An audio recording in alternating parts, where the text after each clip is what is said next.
All right, it's been what, 2-3 weeks since I posted a video, but again, I just do this for fun. I don't do it for income or anything like that. I have too much going on that I couldn't do it for income even if I wanted to. Anyway, we'll start with this one since we're standing here by it. I had a new front drive shaft made for it by the same guy that's done the drive shafts in my S10. He's made a couple for it through the years, others before that. He made, I'll show you the brand new one that's in the back of this truck now. Ain't even had time to get rust on the slip yoke. Brand new drive shaft. Well, I had him make a front one for this, but not your standard front drive shaft like you'd find in a Chevy 4-wheel drive or most any 4-wheel drive, older one, that has the double U-joint or cardon, whatever you want to call it, joint, and then the single U-joint at the axle. This one has a single U-joint at the transfer case. It's 2-inch DOM, I think it's 120 wall, and a single U-joint down here at the axle. Because of the incline, and anyone that's lifted a square body, if you look, the lift kits used to say in them to go in with like a Dremel and a carbide burr and put some relief in the double U-joint so it can articulate a little more, so it don't hit, it don't bind. It used to say that in the lift kits. I don't know, I haven't put one in probably 15 years. This truck was already had the suspension lift in the chassis when I got the chassis. But I do that because then it can make the angle. Or you can do like a CV joint up here, whatever, to make the high angle. So I've done this on a couple occasions in the past with a single U-joint. Jeeps are that way, some other vehicles are that way. It's never been an issue. But anyway, while I'm underneath it, getting ready to put it in, like last Friday, I noticed the transmission had been leaking coming down between the converter and the transmission. I get a light and I look up in there, it's coming out of the front seal. Now I had the transmission out because of the issue with making noise going from reverse to drive. Come to find out, TCI failed for some reason not to put a case saver in a case that's probably been recycled 3 or 4 times. The lugs are wore out. It should have had a case saver put in it. That's what was making the noise. So I run up to my transmission guy, get a case saver from him, we put it in it. While we had it out, I was accumulating parts to completely go through the transfer case. I band-aided, repaired it when we put it together to get it by. At this point, I'm like, it's all out, let's just do it. I got parts from Torque King, got some other parts online that you couldn't get for it to fix some of the stuff that was wrong with it. We replaced anything in it needed replaced, shift forks, all new bearings, all new seals, all new gaskets, and a complete input rear output shaft assembly. That's all brand new, and new yokes. Put it all back together, and like I said, boom, it starts leaking. Might have been my fault putting the seal in. I might have kinked it or whatever, but I know when I took it apart, the little spring that's on the seal was loose. It wasn't in the seal. It's an O'Reilly seal. I'm not blaming O'Reilly's or anything like that. But Saturday, I pulled it down, replaced the front seal. A $7.63 seal took 2 hours to change. And on this truck, it is easier to just raise the hood. There's the engine hoist sitting there, one of them. And basically take the driver's header off, undo the passenger collector, undo the oil pressure braided line, take the carburetor off, leave the fuel line, everything hooked to it, throttle bracket, all that shit can stay right there with it. Set it on the fender over here on the passenger side. Put the lift plate on the motor, undo it, pick it up out of the mounts, scoot it forward, lift it up enough, it clears the bell housing, pull the converter off, change the seal, put the converter back on, put the engine back down in place, and button it all back up. When you do that, the transmission sets. It don't tip down, it don't move, it don't do anything, it just sets there. It don't even flinch. And it's a lot easier just to pick the engine up. I don't have to undo radiator hoses, heater hoses, AC hoses, none of that shit.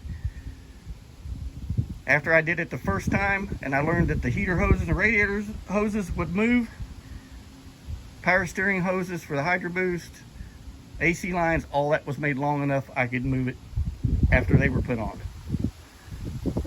And I said, it's just literally pick the engine up out of the mount, scoot it forward, and lift it up where the valve covers are about flush with the fenders, and you can pull the converter off and on without a problem. So I had to do that. Also robbed one of the fans off of this to put on the S10 because one of them started vibrating real bad, and I've since put the new fan back on this truck. I could have swore I had 16-inch spout fans on that. It's got 14s on it. I don't know why I was thinking I had 16s on it. They're 14s. I was looking at some of those new brushless fans for the S10 when I moved the radiator on it. You know, a regular 14-inch curved blade puller is like 1870 CFM. They're like 170 bucks. 160 bucks, 70 bucks, depending on where you go get them at. I got a guy I can buy them from off of eBay for $135. He's got a big stock, a bunch of them, I guess. Anyway, I was looking at two brushless fans for it, but $414. Nope. So, looks like my wife hung my key ring out of the dually over here. I went to move it last night, and at the same time, power steering hind, when I turned the wheel, popped and started spraying. Of course, the truck's been setting for over a year. Shit, it's got 400-some thousand miles on that V10 that's in it. It still runs like a champ. Well, one of the brake lines out of the anti-lock box, right past the little braided section where they're pinned down to the frame, it's rusted through right there and started spraying fluid. So now I've got to go over here to Ford, because it'll be easier just to see if I can get actual lines from the dealer, and I'm just going to replace all three of them. One goes to the front on one side, one goes to the front on the other side, and one goes back into a valve to the rear. I'm just going to replace all three of them, because that's the only thing I got that'll pull my gooseneck. So I've got to get it fixed. I got my dump trailer loaded down. It's time to go to the landfill. So anyhow, this truck's ready to go. We have beat the shit out of this little truck. We took the ProStar 500 pump off, and it was leaking out the weep hole. So I'm like, well, I got to rebuild it anyway. So there, you're looking at what, 80 bucks for a cup and rotor and the vanes, and another 30 for bearings, and 26, 27 for seal kit. I can only get so much fuel pressure out of it. That's it. I needed something to make more fuel pressure so I could go more than like 20, 22 pounds of boost if I wanted to. So we went with another fuel pump, another regulator, had to rerun return line, change the main feed line, but now we're feeding it, the pump, out of there with two fittings through two filters into the pump. So we took it out. Like I said, we adjusted boost reference power valve, spark plug heat range change, spark plug gap change, jet change. It's on regular old 116 leaded race fuel, not the oxygenated shit no more. Let's see, what else have we done? Shock settings, anti-roll bar changes. We played with a lot of shit over a 2-week period, and I've got the truck to the point I'm happy with it. I'm not gonna fuck with it no more. I'm just, where it's at is where it's gonna stay. You know, 27 pounds of boost is the most we turned it up to. The truck is an absolute monster for what it is. You know, it's all steel, all glass. It has all of its original body panels, core support, hood, everything, dash. You know, a bunch of kill mat, carpet. The frame's boxed and cross braced all to hell and back. You know, it's not light. I don't know what it weighs. Weigh it one of these days. Don't really care what it weighs, because again, any racing I do with it's going to be for fun. I don't give a shit about winning or losing. I don't. It's going to be for fun. We'll either be another car for car count and go out first round as a duck, go 1 or 2 rounds and go out as a duck. Who cares? I just want to go have fun with the youngest boy, and that's it. So we pushed it to 27. I probably won't push it that hard again. It's there if I want to do it, but, you know. So, and if somebody wants to call me out or call the truck out, well, you have a better chance of pissing into a hurricane and not getting wet, because I don't even pay attention to that stuff. I have nothing to prove. 58 years old, trust me, I have nothing to prove. So if we go out and run somebody, and because it's a big block turbos and it gets beat by an LS with turbos, well, the better truck won, the better car won. That's all I can say. You know, there's more to it than cubic inches and power adders. Suspension, driver, surface, tires. There's a whole lot more that goes into making something go quick. But anyway, this truck is ready to go. Cooling system worked flawlessly. 93 degrees out most of the time, in the mid 90s. High humidity, the truck never went past 180 degrees. And that's what thermostat's in it. The bypass hose has been removed. I drilled 4 holes in the thermostat flange, put it back in. That's the bypass. Something I should have done from the start. I don't know why I didn't do it. So normally on any big block Chevy, I throw that bypass hose in the trash and just drill the thermostat and put it back in and use it as a bypass. So, but the truck just works. And the draggies, I'm happy with what the draggie said. So turns out the little truck's a little quicker than what I thought it was going to be. So again, end of the day, I'm happy with it. So let's go race a little hell with it and see what happens. Well, it'll either go, not go, or blow up. It's one of the three. Or wreck, which we don't want that. This one, the boys' truck, we've been working on it in between dealing with getting the wife's El Camino painted. And depending on how things go, there'll be a video on it and I'll show it to you. But whether or not I go into depth on all the bullshit and drama, or I just let it go. But this one here, we got the most part of his cage in, main hoop, his halo, his A-pillar bars is what I call them. I don't know what the technical name for all that shit is, but that's what I call all of it. We had to take the dash out to get the bars through the speaker holes, and then I'll cut the holes and split the grills and slip them over it and all that. Was almost to the point of splitting the damn dash right here and just slip it past it, but I said, no, let's just take it loose. We'll lay it back, poke them through there. I'll hold the bars. You put the dash back in place, stab some screws in it. We'll square everything up. We already had the other 2 tacked in place. We got everything squared up, measured out, evened out, pinned, anything we could do to it, and now they're all welded in solid. So now we'll get the seats and the column and all that in it, then we'll get the rest of the bars in it with his big, long, gangly self in there. Pretty much got everything here. As soon as we get the bed on it or get a fuel source hooked to it, we could make it run.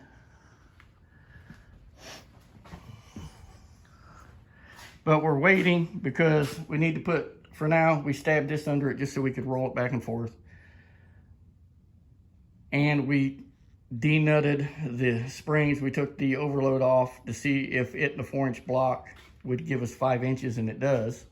He likes the way it sets with the bed on it. We'll match the front to the back with spindles and whatever else we got to do. Probably set of spindles and a Spawn lower control arm will give him 4 inches. Spawn don't tell you those control arms will lower your truck, but they do. Damn near 2 inches. They're tubular lower control arms. They're not technically a drop control arm, but they have a deep spring pocket on them. Anyway, we're going to gear change that 8.8 that I had in my truck that's been narrowed. And even though it's been narrowed to 3 inches, it is still 3/4 of an inch wider on either side than a stock 7.5 is. My 9-inch is actually a little narrower than a stock 7.5. So I could scoop my tires in as much as I can, and sadly, I have to run spacers behind my beadlocks because they were backspace for an 8.8.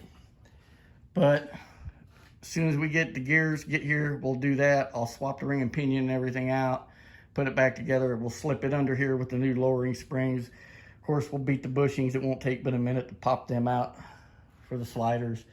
The cow track's the same way, not to mention I've got bushings here, so if we have to, I can just use what we got and just leave those in those springs and put them up on the shelf or something. And then his bracing, which starts up at the firewall, comes back, incorporates into the transmission cross member, which is also 1 3/4 tube that we made for it. Comes back, first boxing plates in through the plate and welded to a plate that's on the inside of the chassis. That will continue to the bottom of this, from this back to here. Once we get here, there'll be a piece of 1 3/4 tube I'll bend up as a big hoop It'll come up through the bed, off the chassis, across and back. These bed bars he's got will tie into it. It'll also let us extend the shocks up through the bed floor like mine, because Viking doesn't make a shock that'll work on the 5-inch lowered S10. And we'll bring them all up through, get all that set. Then the trick chassis anti-roll bar locates off of this hole in the frame. We'll get that all in there once the 8/8's in and get everything to come together. Get the bed on it, set everything up. And the goal is I want this truck drivable by Halloween. So he can drive it at least one time before it gets cold, because the kid has busted his ass for the last several years helping me on my trucks. It's only fair I bust my ass to help him get his truck done. I'm trying to find a boy another bed. It seems like there's a lot of white S10s out there, but they're all 8 out down through here. So, because from there back, this don't look bad. But this right here is just god awful. And by the time you cut this out and replace it, because some of it's clear through the bed floor, it's not worth it, because then you come back here and you've got rot like that, like down in here, all down in the head, the tail light pockets is all rotted out. The old boy had this truck, pulled a little John boat with it, and the truck, I think, and he backed it in the lake or something, I don't know. But that's also what happens when you throw the bed full of garbage like this truck was when we got it, and it gets rained in, that shit just lays in there wet over and over and over. And that's what happened with this truck. So that, Andy pulled a boat with it. So if nothing else, I'll see, he can find these little S10s all day long cheap, but trying to find one that don't have a bed rotted all the hell on it's another thing. Those round bodies were real bad about rotting out around the wheel arches. Square bodies rotted out behind the wheel arches. Now if I get this damn fan apart. There we go. It's broke anyway. Don't worry about dropping it. See all that? This fan started vibrating while we were testing the S10 out. Yup. And right there, something broke it. And it also, where's it at? The cage is busted in one spot too. And I got to figure out where the hell it's at. Yeah, right there. It broke the cage too. So I robbed the one off the gray truck, bought a new one and put on it. But what's funny is, this spins fine. There's no vibration or nothing when the motor just spins by itself. But you can't get no parts for these anyway, so it don't matter. I emailed SPAL, and they said, nope, we don't even have parts to sell you, because I gave them that number, see if I could replace this. I could epoxy the outer part back together if the motor was still good. So I got a 12-inch fan that's got a crack. It got stepped on and broke. It's the twin to that other 12 up there on the wall on the far left. I bought a pair of them for transmission cooler fans. I got one on my truck, matter of fact, and I got a 9-inch SPAL fan on the engine oil cooler. But put a 12-inch blade on it and see if it spins true. If it don't spin true, then I know it's the motor. I realize it's a different fan blade, but that motor is the same motor that's on a 12, a 14, a 16, an 11-inch straight blade, a 12-inch. I think even, well, the high output's got a bigger watt motor on it. Because I got a pair of those 12-inch high output pullers, and they're 12-inch and they're like 1860 CFM. I know the 14s are 1870. So anyway, and like I was saying, I thought about getting a set of the SPAL brushless ones, 500 watt motors, but shit, they're only like 2200 CFM over one that's almost 1900. What's the point? $160, $70 for these versus $420 for a brushless fan that hasn't been tested yet. I know Proform's pushing the hell out of their fans, brushless fans. We'll wait and see how they do. Give them 3 or 4 years and see what happens. So, but that's the first SPAL fan in 2 decades or more that I've had an issue with. All of them I got a pair of 16s on that dually out there that have been on it for 16 years. And they're still going. They don't even squeak or nothing. And they bragged at how you can rebuild the motors and all that. Well, that's fine if you can get damn parts for them. And then finally, the El Camino, it's painted, it's based, it's cleared, it's striped, it's all that. It's all gorgeous and all its gorgeousness and everything else. But there's something with the whole deal on that don't sit with me right. And it'll either come out or it won't. Just depends on how other people react. So, like I said, that'll be a video all by itself when it comes home. So, anyway, that is what is going on. The next step for this truck is anything that pops up, you know, local, Mexico, whatever, take it out, throw it on the trailer, go put its hat in the ring. Or try to start getting it to test and tune night at the track and start making some licks on it up there and just have fun with it. Let you guys see it. So, don't get me wrong, I love driving it all over the street. I love taking the grandson. We go get ice cream on it, you know, sit on the tailgate, eat ice cream, cruise around, do a burnout, come home, whatever. Me and the wife take it. We'll run up to Sonic or something one night when they got all the cars up there. Whatever. Just take it and cruise it and have fun with it. Well, I want to take it out and raise some hell with it at this point. You know, it's not timid, so why keep it on a leash? Just being honest.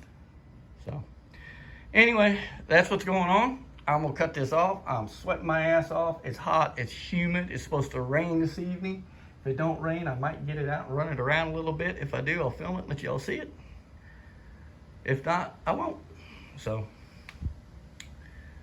till the next one, stay safe. Above all, God bless. Later.